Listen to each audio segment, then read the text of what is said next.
Le titre de ce livre, L'âme du chrétien ou les âmes du chrétien, le combat spirituel. Ce livre est écrit par le bien-aimé frère Henri Rocher. Nous sommes présentement à la 10e partie de ce livre. Je répète, nous sommes présentement à la 10e partie de ce livre. Chapitre 6, petit 4, sous un bas 2. Chapitre 6, petit 4, sous un bas 2. La cuirasse, la cuirasse. Ayant revêtu la cuirasse de la justice. Cette tournure de phrase qui revient fréquemment dans les écrits de Paul ne signifie pas la cuirasse qui appartient à la justice, mais la cuirasse comme cuirasse, mais la justice comme cuirasse, mais la justice comme cuirasse. C'est-à-dire que cette cuirasse est la justice elle-même. Il s'agit ici, comme en maintes autres passages, non pas de la justice parfaite, immuable, que le chrétien possède devant Dieu, car cette justice est Christ lui-même. Mais il est question de justice pratique. Nous pouvons définir cette justice comme étant l'absence de péché dans nos vies.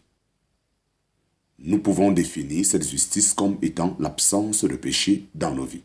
Ainsi, nous trouvons au Psaume 23, « Il restaure mon âme, il me conduit dans des sentiers de justice à cause de son nom. » Ces sentiers, le péché n'y entre pas, car ils ont été tracés pour la brebis, pour le berger qui a marché devant elle.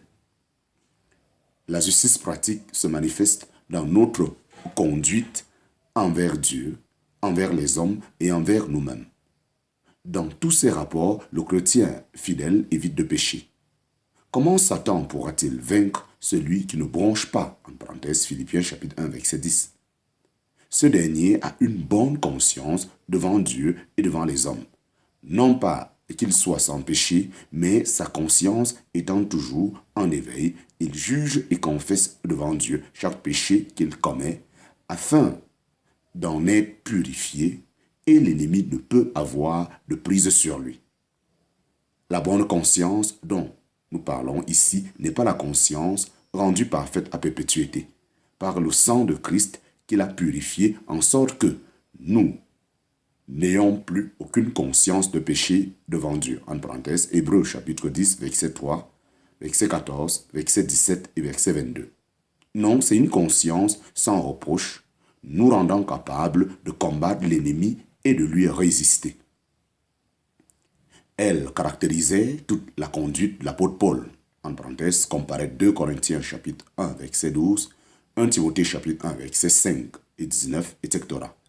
Il pouvait dire « Je m'exerce à avoir toujours une conscience sans reproche devant Dieu et devant les hommes, et je me suis conduit en toute bonne conscience devant Dieu jusqu'à ce jour. » En parenthèse, Actes chapitre 24, verset 16. Actes chapitre 23, verset 1. Dans toutes ces choses, Jésus est notre modèle parfait. Comme la justice pratique l'a caractérisé dès le début de son ministère, en parenthèse, Matthieu chapitre 3, verset 15, et l'a accompagné jusqu'au bout de sa carrière, en parenthèse, Luc chapitre 23, verset 47, elle l'accompagnera encore lorsque, comme fils de l'homme, il livrera le combat final et remportera la victoire. Son bras, est-il dit, le sauva et sa justice le soutint.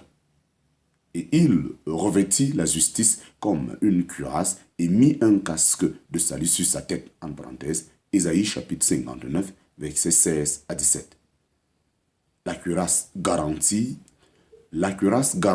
notre cœur, comme nous le disons plus haut en citant 1 Thessaloniciens chapitre 5, versets 4 à 10.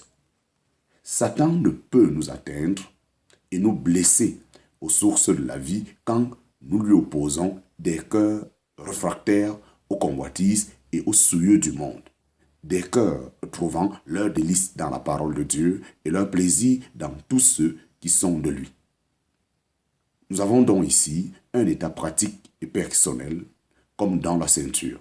Cette justice pratique trouve dans la parole de Dieu sa règle et la force qui la produit, car la cuirasse, comme la ceinture, suppose la force pour résister à l'assaut de l'ennemi. Chapitre 6, petit 4 sous 1 bas 3. Chapitre 6, petit 4 sous 1 bas 3. La chaussure. La chaussure. Ayant chaussé vos pieds de la préparation de l'évangile de paix. Ayant chaussé vos pieds de la préparation de l'évangile de paix. Nous trouvons dans ce passage la paix dans la marche, paix à laquelle la connaissance de l'évangile nous prépare. L'évangile nous rend humbles en nous apportant la révélation de notre état de perdition et de la grâce gratuite de Dieu à notre égard. Ayant reçu cet évangile par la foi, nous avons la paix avec Dieu et l'assurance que rien ne nous séparera désormais de sa faveur. Tout est en règle entre notre âme et lui. Quand nous avons trouvé la paix pour nous-mêmes, toute notre marche s'en ressent. Cette partie de la mue nous porte vers les hommes, non pour leur faire la guerre et les combattre, mais pour leur apporter la paix que notre âme a reçue par l'Évangile. Dans ces fonctions, nous rencontrons l'ennemi qui veut garder son empire sur les âmes et cherche à les maintenir dans un état de guerre contre Dieu. Saints de la ceinture, protégés par la cuirasse, nous allons à lui, mais nous ne craignons pas de proclamer hautement la paix. La paix que nous apportons nous engage nécessairement dans le conflit avec Satan. Seulement, nous savons que le Dieu de paix le brisera bientôt sous nos pieds. Seulement, nous savons que le Dieu de paix le brisera bientôt sous nos pieds. Dans la pratique, il nous faut prendre garde pour gagner à Christ les âmes des pécheurs, de ne pas nous présenter à eux avec des discussions qui les aigrissent, mais de leur apporter ce qu'ils ne possèdent pas, la paix de la conscience et du cœur dans la connaissance de Jésus. La paix dont il jouit lui-même et qu'il nous a laissé et donné en nous quittant, de sorte que nous pouvons l'offrir à d'autres. La chaussure est donc un état pratique de notre âme apporté par la parole de Christ et qui se révèle dans notre marche. Un tel état résiste à tous les artifices de Satan qui n'a jamais procuré aux hommes que le contraire de la paix. Seul le chrétien la connaît, peut y marcher et la présenter à d'autres. Seul le chrétien la connaît, peut y marcher et la présenter à d'autres. Chapitre 6, petit 4, sous 1 bas 4. Chapitre 6, petit 4, sous 1 bas 4. Le bouclier, le bouclier. Le bouclier. Par-dessus tout, prenez le bouclier de la foi par lequel vous pourriez éteindre tous les dards enflammés du méchant. Par-dessus tout, en effet, parmi toutes nos armes défensives, aucune ne surpasse en valeur le bouclier de la foi. C'est par la foi que nous sommes sauvés, justifiés, que nous avons la paix avec Dieu et une pleine assurance devant lui. Par elle, nous avons accès à sa faveur. Par elle, nous réalisons les choses qui ne se voient point. Par elle, Christ est devenu l'objet de nos cœurs et de notre espérance. Dieu parlant à Abraham se fait connaître à lui comme son bouclier, comme celui qui le mettait à l'abri des flèches de l'ennemi, en parenthèse, Genèse chapitre 15, verset 1. Les moyens par lesquels le monde cherche à échapper au javelot de Satan, ne pourrions jamais l'en mettre à l'abri. Sur les montagnes de Gilboa fut jeté comme une chose souillée le bouclier des hommes forts, le bouclier de Saül, comme s'il n'eût pas été oindieux. Saül, malgré sa couronne, sa valeur et sa dignité, dut laisser tomber à terre son bouclier dans la défaite, en parenthèse, 2 Samuel chapitre 1, verset 21. Mais l'Éternel est un bouclier pour tous ceux qui se confient en lui, en parenthèse, Somme chapitre 18, verset 30. Toi, notre bouclier, l'Éternel Dieu est un soleil et un bouclier.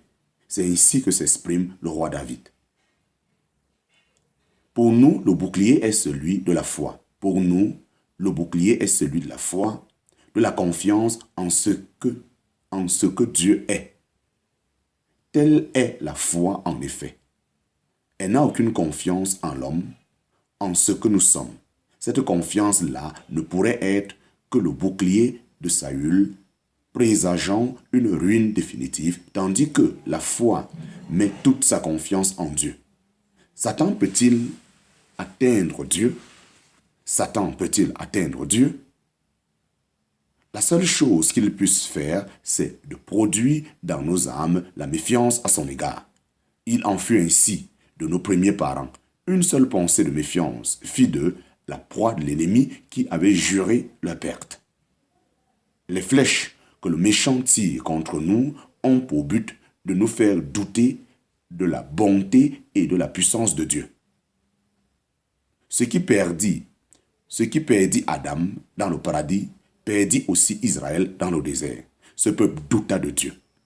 Dieu pourrait-il nous donner de l'eau, du pain, de la chair à manger?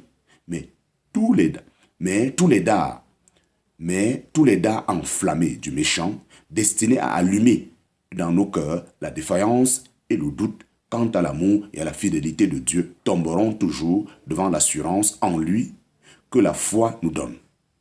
Abraham ne forma point de doute